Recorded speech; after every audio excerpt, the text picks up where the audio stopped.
මගේ අතේ මේ තියෙන ඇම්බර් ෆොසිල් එක අවුරුදු කෝටි 10ක්. එහෙමත් නැත්නම් අවුරුදු මිලියන 100ක් විතර පරණ ටිකක් වටිනාකමින් වැඩි විශේෂ වර්ගයේ ඇම්බර් ෆොසිල් එකක්. හරි අපි එහෙනම් දැන් බලමු මේ ඇම්බර් ෆොසිල් එක වටින්නේ ඇයි කියලා. ඔයාලට හොඳින් බැලුවොත් පේනවා ඇති මේ ඇම්බර් එක ඇතුලේ හොඳින් සංරක්ෂණය වුණු අවුරුදු මිලියන 100කට කලින් ජීවත් වෙලා හිටිය කෘමියෙක්. මෙයාලා ලෝකේ පරණම කෘමි විශේෂ වලින් එකක්. මෙයාලා දැනට ලෝකයෙන් මඳ වෙලා ගිහින් තියෙන්නේ. හැබැයි අපි කවුරුත් දන්න මීමැස්සෝ, බඹරු, දෙබරු හැදිලා තියෙන්නේ මෙයාලගෙන්.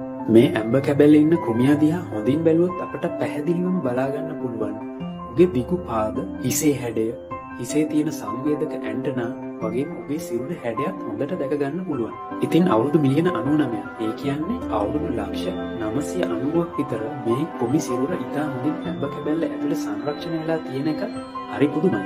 දැනට ලෝකේ ජීවත් වෙන කෘමි වර්ග ගොඩකම තරමික සමාජිකයා තමයි මෙයා.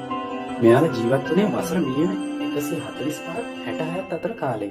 මෙයාලගෙන් බහුතරයක් පරපෝෂින් වුණත් සමහර විශේෂ මාංශ භක්ෂකයන් විදිහට ජීවත් වෙලා ඉඳලා තියෙනවා. ඉතින් මේ වගේ ලෝකෙන් මඳ වෙලා ගිය වටිනා කෘමි සතුන් බලා ගන්න පුළුවන් වෙන එකම විදිහ තමයි ඇම්බර් ෆොසිල්. මේ වගේ වඳ වෙලා ගිය කෘමි සත්තු හිර වෙලා තියෙන ඇම්බර් ෆොසිල් ඒකයි විද්‍යාඥයින්ට ගොඩක් වටින්නේ. මෙයාලා අයිති වෙන්නේ හයිමනොප්ටෙරා කියන කෘමි කාණ්ඩයට. ඉතින් ඔයාලටත් මේ වගේ දුර්ලභ වටිනා ෆොසිල් ඇම්බර් සහ අනිකුත් වර්ගවල ෆොසිල් මිලදී ගන්න ඕන නම් මේ වගේ දේවල් වලට ආස නම් මගේ TikTok channel එක follow කරලා Fossil Hunters WhatsApp group එකට දැන්ම join වෙන්න. මට අදම ඔයාගේ WhatsApp number එක inbox කරන්න. මගේ TikTok සහ YouTube channel වල මේ වගේ ඉතා දුර්ලභ ෆොසිල් සම්බන්ධ වටිනා වීඩියෝ ගොඩක් තියෙනවා. කැමති අය ඒවත් බලලා මට feedback එකක් දෙන්න.